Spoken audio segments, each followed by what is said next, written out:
Okay, I believe we're hot. Hot, hot, hot. So, what's up everyone? Dave here with Affordable Door and Gates. Happy you're here.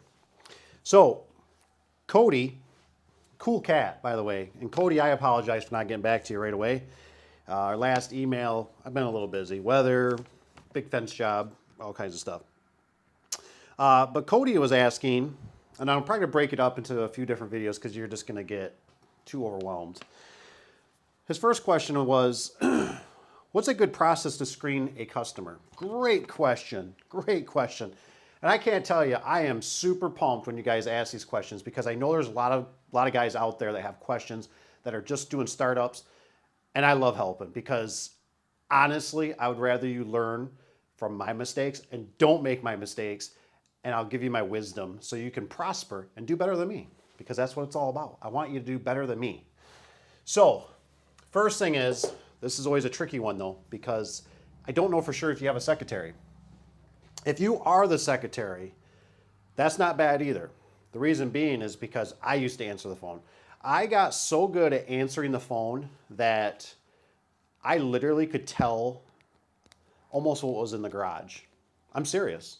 I could tell by how the customer talks, how they slur words. I could probably tell you, it was always a challenge for me and my business partner at the time that I would predict how many stories the house was. And it was a detached garage and if it had a man door because I could tell by the tone of somebody. I know it seems really weird, but anyways, if you're being the secretary, you got to filter these people out. You really got to do your due diligence. The secretary is the first line of defense. They are so vital, so important because you're setting, I always think of it like an orchestra, right? And you're setting the tempo, right?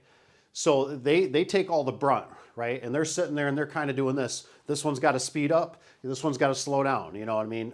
I don't know the whole thing, but anyways, if you have a secretary, try to educate her, try to train her. I'm telling you guys, one of the biggest challenge I ever had, and I understand when you're just starting out, it's super tough. It really is, and it's getting tougher. My hat's off to people that are getting into the business now because it's just, I don't think it's any better. It's probably gotten a lot worse. It's a lot tougher, I know that.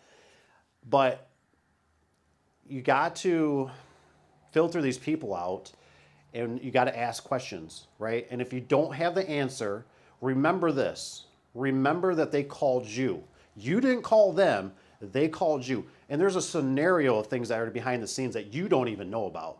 You don't know if you're the sixth person in line that they called. You don't know if you're the first person they called in line. A big help is, a lot of times you can answer the phone. That's always been a really vital key in my business is we always typically answer the phone. We've always had bulletproof ways for it to go through the system for people to answer it. So the secretary is your first line of defense. This is a filter. I know it's a goofy looking filter, but it's the best filter I could do. So they're a filter, right? The next thing you want to do is if they're a repeat customer, we had this actually today. And luckily a technician was talking to me and I said, first thing I said, I know I did work for this customer and they're notorious for not paying their bill, not on purpose. I said, check to see if they paid their last bill. Because now that they called us again, we're not gonna just run out there when they haven't paid their last bill, which was probably somewhere around $600-700. Customer was glad to pay their bill. They forgot, it happens. So they paid their bill. So always check on payment, that's the biggest thing. You guys always have to remember, you gotta have the ability to say no. If you feel like it's something that's not gonna fit you well, just say no and walk away. Save your time, save your effort, save your headache, because even though you go, well, I can look at it, what happens is with a lot of guys is they go out there and they start investing time into it. Now they gotta give an estimate, and everything starts adding up. The one thing you guys gotta always remember, there's multiple ways to make money out in the world, multiple ways, tons of different ways. But the one thing you can't create more of, you can't create more time on this earth, period. I don't know about you, but I value my time. I'm probably, about roughly halfway through my life. I don't let people waste my time. I don't like people wasting my time and I don't want to waste their time. So it's easier just to say no, and I'm sorry, it's not going to work out, and walk away. You know what I mean? But you got to get the experience of understanding when to say no, the power of no, because I learned this from another YouTuber, and you got to walk away sometimes. And if you feel like you're getting cornered, if you feel like you're ever getting pressured, just stop. Tell them you'll call them back. That's the best thing I can tell you. Say, I don't know. Let me check. And the thing is, just a little dirty secret, you can do a lot of background check on people. We have a certain zip code, let's just say, that we typically try not to work in. It's full of needles, drugs, crime, vandalism, you name it. And we try not to service in that area. It's not like we're trying to discriminate. There's all kinds of races in there, but it's just a bad area. And we really try to stay out of there because, and we also really don't, when you get out of the residential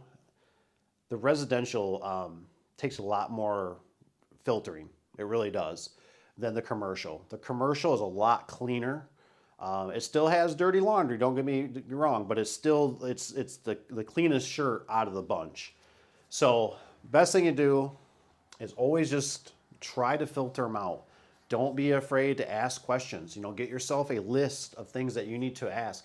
Nowadays, I always tell the secretaries that they always put pressure on people. We always get pictures. Pictures mean so much to me as a technician, so much. And darn near everybody has a smartphone nowadays. And most of the time, people are willing to help. Some, once in a blue moon, you get the old person that doesn't have that, and you have to make that decision.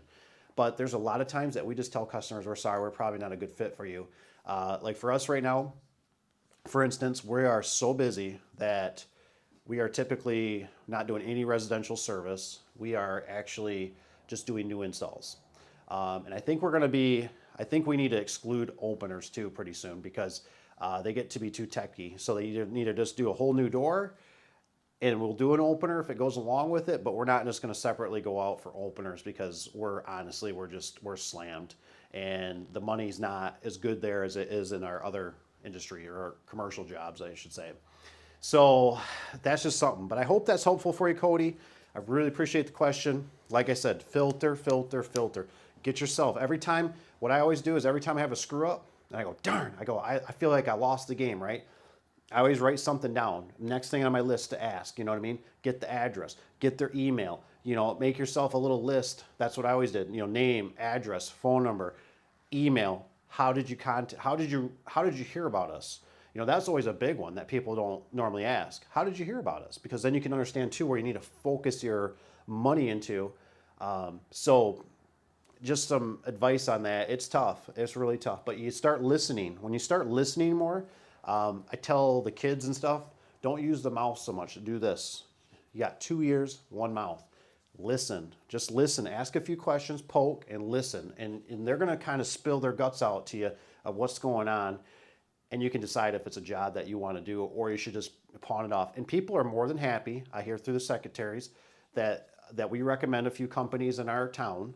And I actually know a couple of them that called me and said, what's going on here? But they're more than happy that we try. That's the biggest thing. And it's over and done.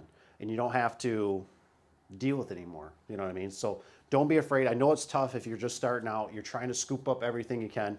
But I guarantee you there will be a day where you go, I just can't do it all. And you got to realize you got to pay attention to what makes you the best money. You know what I mean? And you don't waste a lot of time on it either. So good luck, Cody. I got a few more questions from Cody I'll get on to on another video. Otherwise, thank you and have a great day. Take care.